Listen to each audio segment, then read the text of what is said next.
The sun hung low over the auction square, bleeding its gold into the dust that lifted in slow curls from the trampled ground. Heat pressed on the shoulders of the gathered crowd, making the air thick with the smell of horse sweat, tobacco, and human tension. On the raised wooden platform, 3 young women stood in a crooked line, their hands bound before them, burlap sacks pulled over their heads. The cloth clung where their breath dampened it, and every few seconds, one of them shifted as if to find a cooler pocket of air inside the darkness. The auctioneer, Jedediah Cole, had the voice of a man who enjoyed his own sound, letting it boom and roll over the onlookers.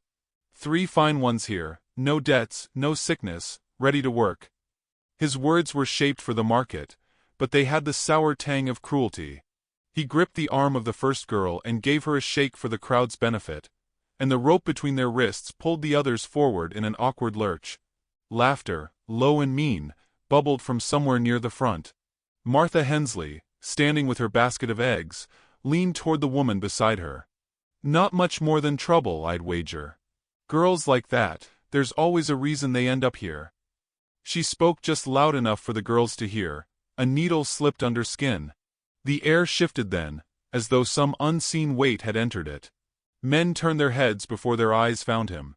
Kalen Blackhorse, bare-chested beneath the August sun, skin burnished by years of wind and war. His long black hair, bound loosely at the nape, caught the light as he walked. He carried no visible weapon, but the way the crowd stepped back left a clear path without him asking. His height and breadth made the platform look small before he even reached it. Jedediah's voice caught, and then smoothed into something oily. "Kalen Blackhorse, didn't expect to see you here." He tried to make it light, but there was a flicker in his eyes, as if weighing the wisdom of mocking a man who could break him in two. Kalen's gaze moved over the 3 sacks, as if reading faces through the cloth. He didn't ask their names, didn't lean closer for inspection. He simply raised one calloused hand in a gesture that ended the bidding before it began. The crowd murmured. This was no slow climb of price, just one silent claim. The auctioneer stammered, naming a figure higher than most men would pay. Kalen nodded once, slow and sure, as if he'd been expecting it. The money passed from one to the other without ceremony. Jedediah bent to untie the rope from the post, but Kalen's hand was already on it, fingers brushing away the auctioneer's grip. He gave the faintest tug, and the girls stepped forward, bound together. The murmurs sharpened into whispers.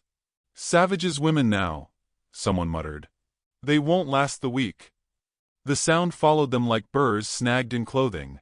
Kalen stepped off the platform, the rope in one hand, his other resting against the curve of his hip as he moved through the parting crowd. The girls' skirts dragged through dust, the coarse fabric catching at their ankles. The sack-covered heads tilted slightly, as though they could feel the town's eyes carving judgments into their backs. The smell of the blacksmith's forge mingled with the sharper tang of fear. They had reached the edge of the square when it happened. A small, muffled voice under one of the sacks, a single word shaped like a question. "Kalen." It was not loud, but it stopped him as if a hand had pressed against his chest. The rope went slack in his fingers. Heads turned at the sound. Some frowned, curious, others smirked at the idea of recognition. For the space of a breath, he didn't move, didn't turn. The weight of years seemed to lean against his back. Behind the sack, Elsie Mayfield's lips trembled. She had not meant to speak, not in front of all these eyes, but the shape of his shoulders, the steady rhythm of his steps. It had struck something in her she thought was long dead. She remembered the boy he'd been, taller than the others even then, pulling her away from a rattlesnake's nest in the creek bed, years before the world had scattered them both. Kalen's head turned slightly, just enough to look back over his shoulder. The burlap gave him nothing to read but the outline of her face beneath it, the quickening of her breath. His eyes held for a fraction of a heartbeat, unreadable, then shifted forward again. He took the rope back into his grip and started walking. The crowd began to break apart, but the whispers clung stubbornly to the air. Martha Hensley's voice carried again. "Mark my words, nothing good comes of dragging in trouble women. He'll regret it before harvest." The road out of town stretched dusty and uneven, the horizon flickering with heat. Kalen's horse followed at his side, reins looped over one arm. The girls stumbled once or twice on the hard-packed ruts, their skirts catching on stones. He didn't slow, but when the tallest of the three tripped hard enough to nearly fall, his hand caught her elbow without looking. He steadied her, then let go.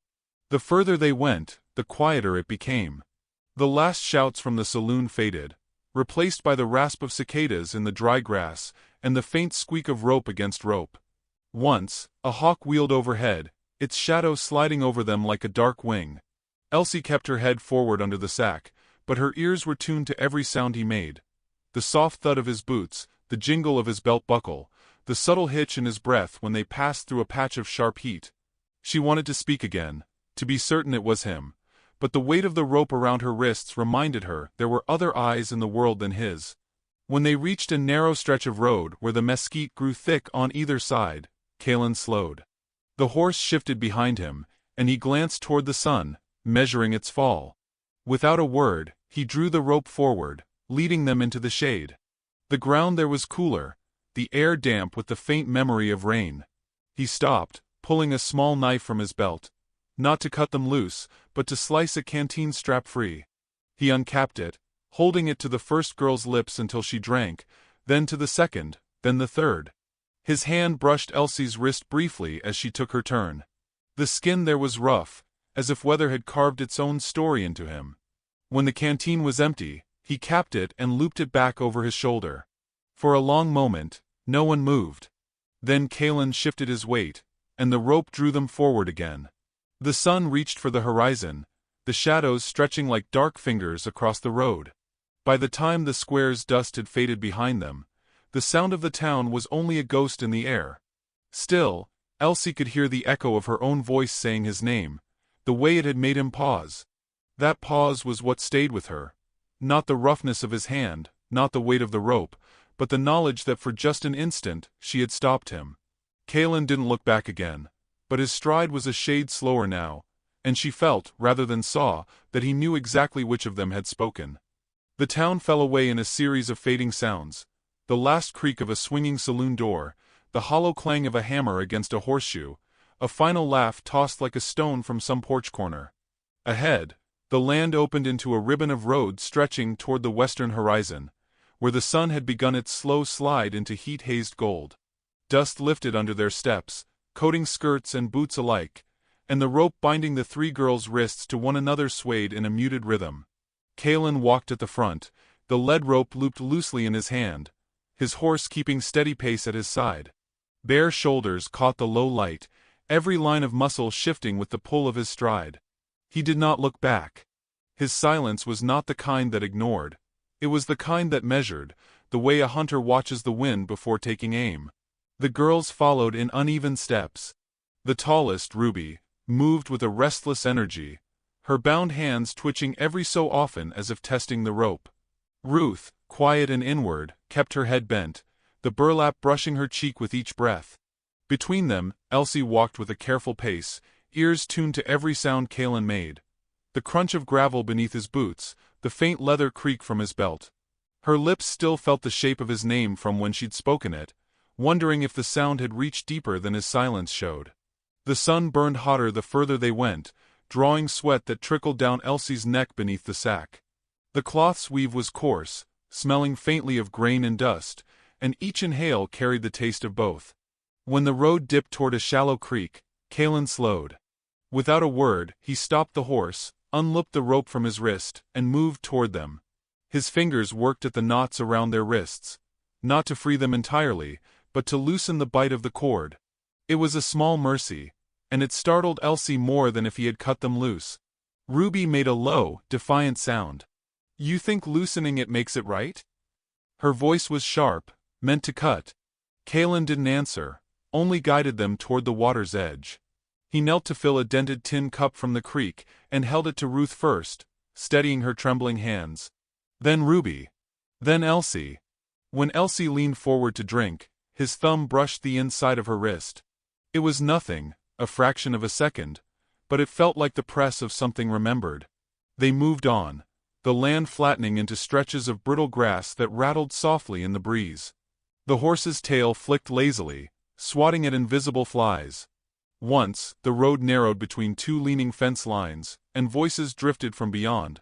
A pair of men working cattle, their talk low but carrying. Elsie caught the words Comanche and girls in the same breath. The tone held the same judgment she'd heard from Martha Hensley, the same certainty that no good would come of them. She felt her shoulders tighten under the sack, but Kalen kept his stride even, as if the words were no more than the wind. As the day slid toward evening, the air shifted.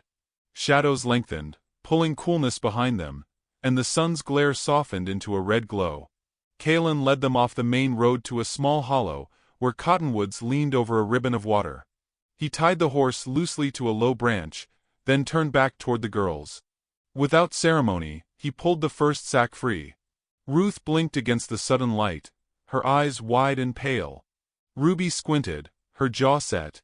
When he reached for Elsie's, his hand paused for the briefest moment before tugging the burlap up and over her head. The air against her face felt like freedom and exposure all at once. She looked at him, really looked, for the first time since the auction. The years had drawn new lines into his face, deeper around the eyes, sharper at the jaw. There was a steadiness in him now that the boy she remembered had not yet grown into. He met her gaze for a fraction of a heartbeat before looking away, crouching by the fire he'd begun to build. They ate in near silence, the only sounds the crackle of dry wood and the creek's soft current. Ruby muttered about running, about finding some passing wagon that would take them away from all this. Ruth said nothing, curling into herself near the fire's edge. Elsie, instead of speaking, found herself watching the way Kalen moved. Efficient, economical, never wasted motion. She wondered what had brought him to that auction, whether it had been chance or intent. When darkness pooled fully over the land, the stars came sharp and cold above. Kalen lay a wool blanket on the ground, gesturing for them to take it. He took no bedding for himself, settling instead against a tree with his rifle propped beside him. The firelight caught on the dark length of his hair, on the scar that cut across his left shoulder, pale against his skin. Elsie lay with her back to the others, eyes fixed on the slice of night sky visible between the trees. She could hear Ruby's breathing slow into sleep, Ruth's occasional soft stirrings. But Kalen remained still. Once, she thought she heard him murmur something in Comanche, the tone low and almost tender. She didn't understand the words, but the sound carried the weight of something kept close to the bone. She closed her eyes against the cool air, and for a moment the rope around her wrists felt less like a shackle, and more like a thin line pulling her forward into some place she could not yet see. Near midnight, a noise pried her eyes open, a distant thud, like a hoof on hard earth. Kalen's head lifted, and his hand closed silently around the rifle's grip. He didn't rise, just listened, the way a man does who has learned to tell danger from distance by sound alone. Elsie held her breath, watching him through the flicker of the fire. After a long moment, he eased his grip and leaned back again, but his eyes stayed open, scanning the darkness. The next morning, they were moving before the sun had fully risen. The air was cool enough to raise gooseflesh on Elsie's arms, and the grass glittered with dew. Birds moved in bursts through the cottonwoods, scattering pale seed fluff into the breeze. The rope was retied, looser now, but still there, a reminder that whatever lay ahead was not yet freedom. They passed no other travelers, only the occasional distant herd of cattle or the flash of a jackrabbit bolting through the brush.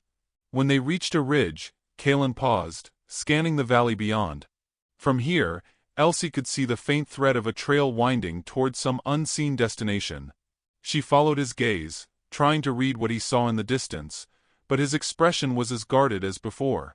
The trail dipped into a swath of chaparral, and the air grew warmer again. Ruby stumbled once on a root, swearing under her breath.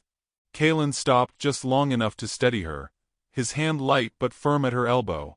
When they moved on, Elsie noticed he shifted his position, taking the sun-facing side of the path, the shadow falling over the girls. By late afternoon, her legs ached and her throat was dry, but something in her chest had shifted, a small loosening where fear had been tightest. Kalen's silence no longer felt like a wall, but like a space in which her own thoughts could find their shape. She didn't know yet whether that was safety or danger. They were nearing a bend in the trail when the wind carried a sound, a rider's laugh, sharp and close. Kalen stopped so abruptly that the rope between them went taut. He turned his head slightly, listening, his gaze narrowing toward the bend ahead. The horse behind him shifted, sensing his change. He didn't speak, but the stillness that settled over him was enough to tighten the air around them. Elsie felt the prickle at the base of her neck before she understood why. Whatever waited beyond that bend had just pulled the quiet of the ride into something sharper, and Kalen was already bracing for it. The trail narrowed until it was no more than a worn seam through tall, brittle grass. The sun had fallen low, casting the world in copper light, the air cooling with each breath. Kalen led them past a split-rail fence that sagged under the weight of years, its posts leaning toward the earth as though ready to lie down and be forgotten. Beyond it lay his land, silent, unclaimed by anyone but the wind. The cabin appeared at the edge of a shallow rise, its timbers weathered silver by seasons of sun and rain. The roofline sloped slightly, patched with tin, and a crooked chimney cut into the sky. No other dwellings broke the horizon. The quiet here felt different from the quiet on the road. It was heavier, like a quilt pulled over the ears. Even the horse's tack seemed to hush its own creaks. Kalen stopped a few yards from the door, looping the horse's reins over a post. Without speaking, he stepped to the girls and worked at the knots binding their wrists. The rope dropped away, leaving behind pale grooves in their skin. He handed Ruby the canteen and gestured toward a wooden basin by the porch, its rim damp from a recent fill.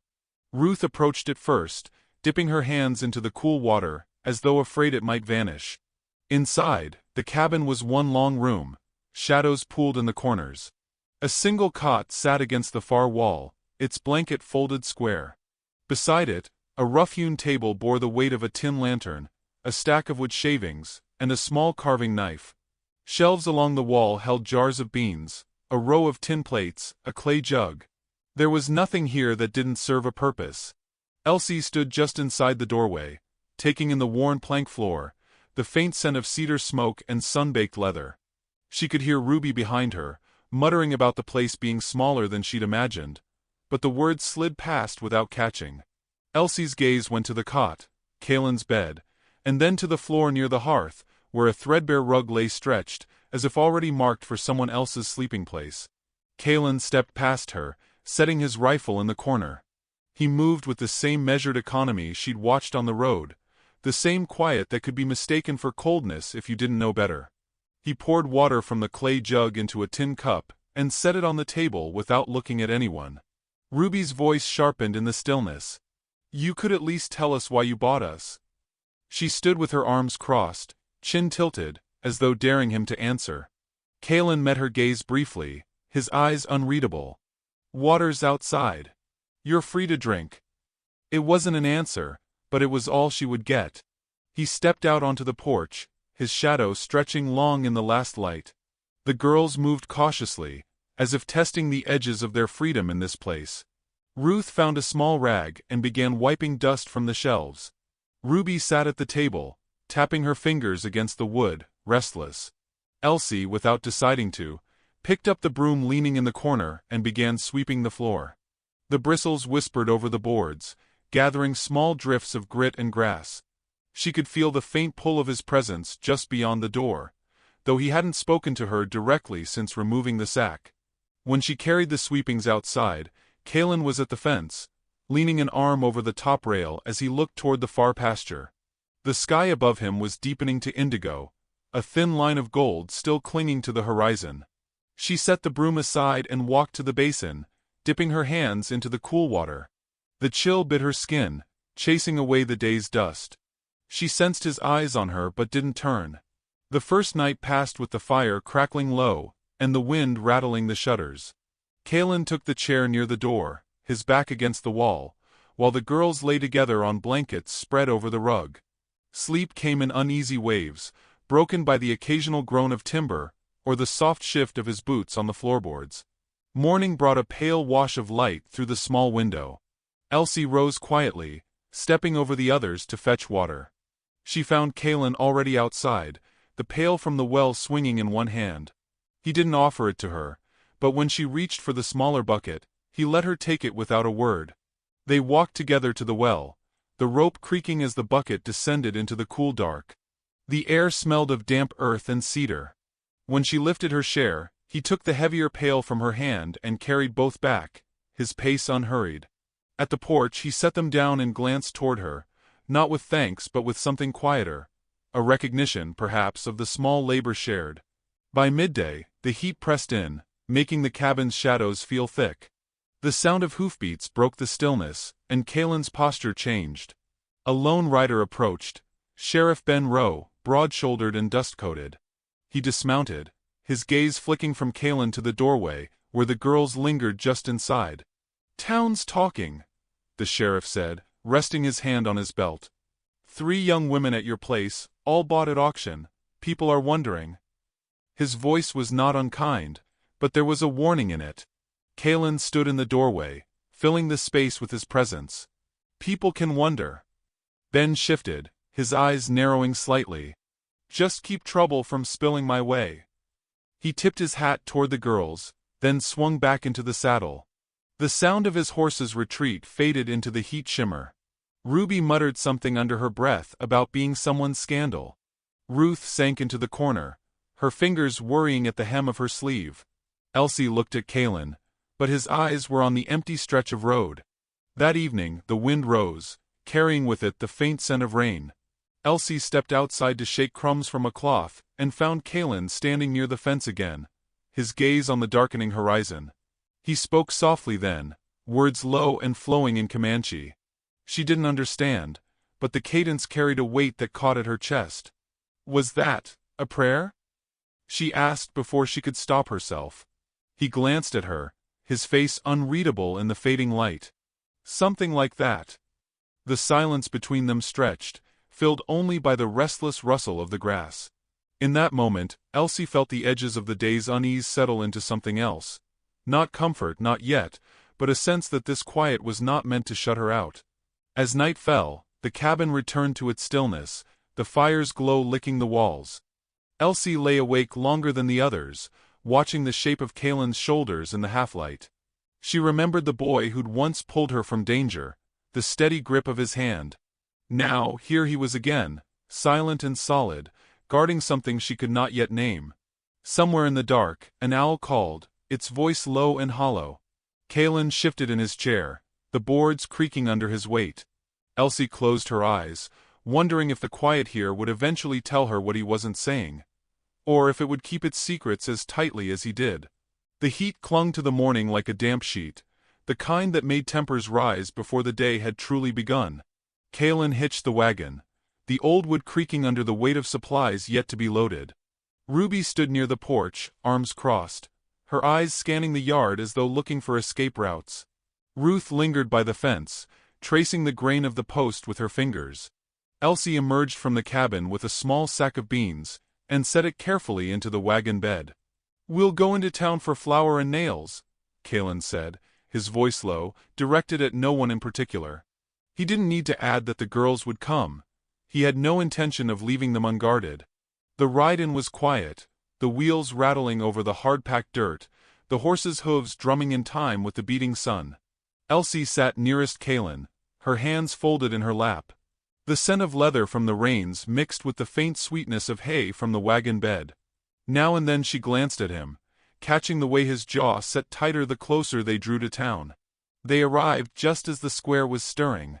Shop doors swung open, and the first threads of gossip wove themselves through the air like invisible smoke. Kalen helped the girls down, his hands steady but brief on each of their arms. Inside the general store, the air was cooler, heavy with the smell of flour sacks and kerosene. Elsie moved toward the shelves, scanning for the items on the small scrap of paper Kalen had given her. She was halfway to the counter when a voice like a thin blade cut across the room. "Well, if it isn't one of the auction girls." Martha Hensley stood by the barrel of sugar, her hands resting on its rim as though claiming the space. Her gaze swept over Elsie from boots to brow, landing with deliberate weight on the plain dress she wore. "Thought you'd be long gone by now. Or at least, respectable folk would have seen the last of you." Elsie felt the heat rise to her cheeks. "I'm here for supplies," she said, her voice steady but soft. "Oh, supplies." Martha's lips curled. "Is that what you're calling it now?" The words carried enough bite to draw the attention of two men by the counter, who smirked without hiding it.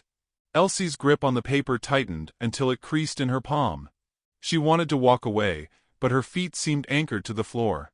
Martha's gaze didn't waver, sharp and assessing, as though she were measuring the exact depth of shame she could press into her.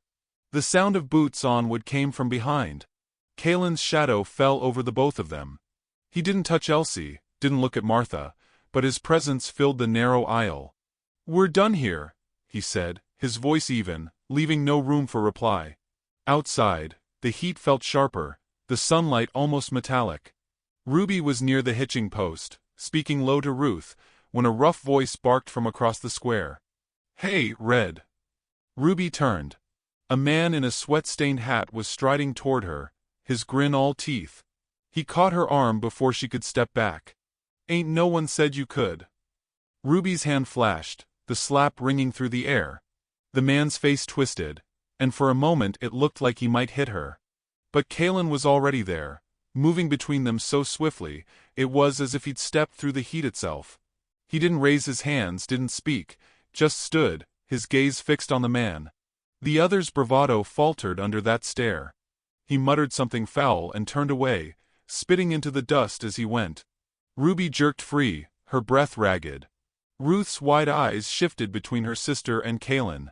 Elsie watched him, the line of his shoulders tight beneath the sun, and something in her chest eased, not because the danger was gone, but because she knew he would stand there again if it returned. The wagon ride home was silent. The rhythm of the wheels seemed to press the events of the day deeper into them, unspoken but not unfelt. When they reached the cabin, Kalen unloaded the supplies without comment, setting each sack and crate in its place. That evening, Elsie brewed coffee over the fire. She poured a cup and crossed the room, setting it on the table beside him. He looked at it, then at her, his gaze steady but unreadable. She didn't thank him for earlier, she didn't have to. The steam between them carried what words could not. The sun slipped behind the horizon, and the cabin settled into its night sounds, the crackle of embers, the faint sigh of wind through the eaves. Elsie was mending a tear in her sleeve, when the crunch of hooves reached her ears. They were distant at first, then closer, deliberate in their approach. Kalen was already on his feet, moving to the door. He opened it just enough to see the shadows moving against the darkened road. The lamplight caught the edge of his profile as he watched, his rifle leaning in the corner within easy reach. A low knock followed, a measured sound, not the impatient pounding of a neighbor. Elsie stood, her hands tightening around the fabric she still held. She saw his fingers flex once before he reached for the rifle. The air in the room shifted, as if the walls themselves had tensed. "They're coming," he said quietly, not to her alone, but to the room, to the night, to whatever was listening beyond the door. The knock came again. 3 slow raps that seemed to press against the wood like a warning. Kalen's hand closed around the rifle, the weight of it balanced with the ease of someone who had carried steel longer than trust. He glanced over his shoulder. Ruby had drawn Ruth back toward the far wall. Elsie stood still, the lamplight spilling over her hair, her fingers tight around the edge of the table, as if bracing for a blow she couldn't yet see. Kalen stepped to the door, easing it open with the muzzle lifted slightly.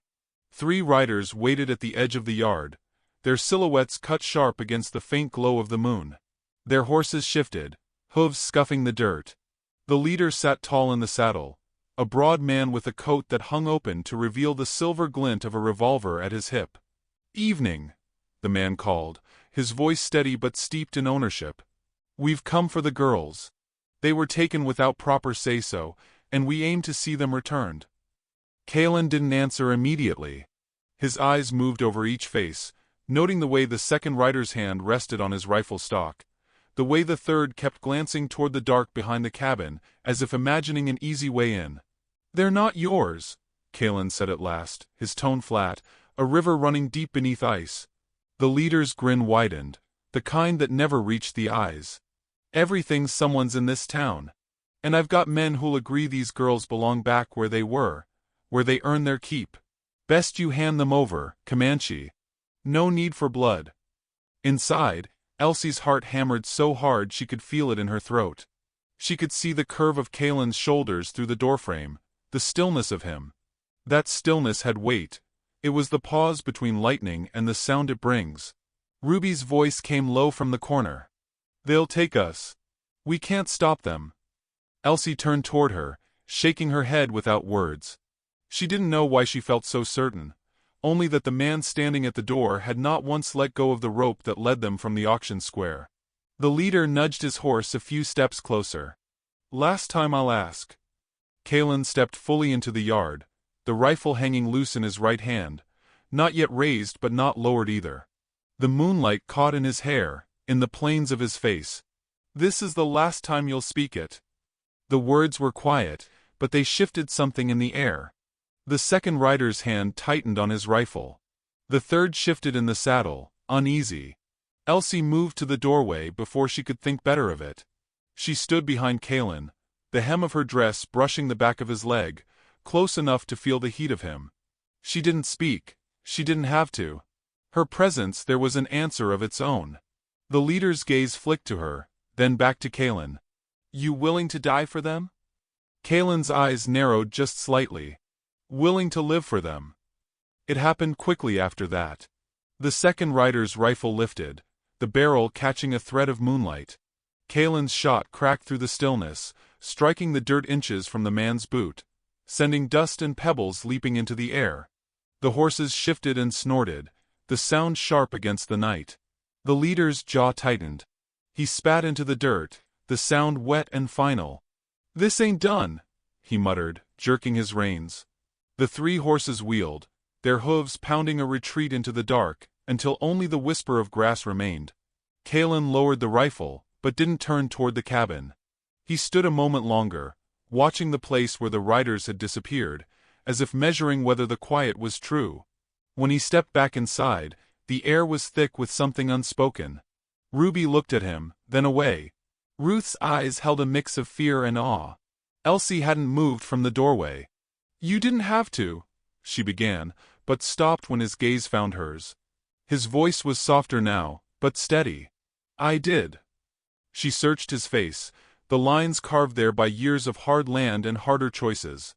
There was no triumph in him, no gloating, only the truth of a man who had decided, once and for all, what would and would not be taken from him. The fire had burned low, casting the room in a warm, uneven glow. Kalen set the rifle back in its corner, and moved toward the table. Elsie followed without thinking, her steps quiet on the worn boards. She reached for the coffee pot, poured into the same tin cup she'd set before him the night she thanked him without words. He took it, his fingers brushing hers. This time, the touch lingered, just enough for her to feel the calloused warmth of his hand. He didn't look away. Something shifted then, a line crossed without being named. It wasn't in the cup of coffee or the brush of fingers, but in the way her breath steadied under his gaze, in the way the tightness in her chest eased, as though she'd been holding it since the day of the auction. Ruby broke the moment, her voice quieter than Elsie had ever heard it. "What happens now?" Kalen's answer came without hesitation. "You stay. You work if you want. You leave when you choose. But no one comes to take you." The words settled over the room like a vow. Ruby nodded once, Ruth's eyes softened, and Elsie. Elsie felt something in her that had been bent for years begin to straighten. Outside, the wind moved through the grass, carrying with it the smell of rain that hadn't yet fallen. Inside, the cabin held its quiet, but it was no longer the silence of strangers. Kalen drank from the cup, set it down, and without looking at anyone, reached for the second blanket on the shelf. He placed it on the rug where the girls slept, a small act that said more than any speech could have. Elsie's hands tightened in her lap, not from fear, but from the weight of what had just shifted between them. She didn't know what tomorrow would bring, or if the riders would return. But she knew now that the man who had once pulled her from a snake's path had done it again, this time from something far worse. She rose, moving toward the door to close it against the night. When she glanced back, Kalen was watching her, his expression unreadable, but his eyes holding something steady and unyielding. Some loves are spoken aloud, others are made in the space between danger and the hand that shields you from it. And in that space, with the sound of retreating hooves still ghosting the edges of her memory, Elsie understood. Whatever lay ahead he would stand and she would stand with him.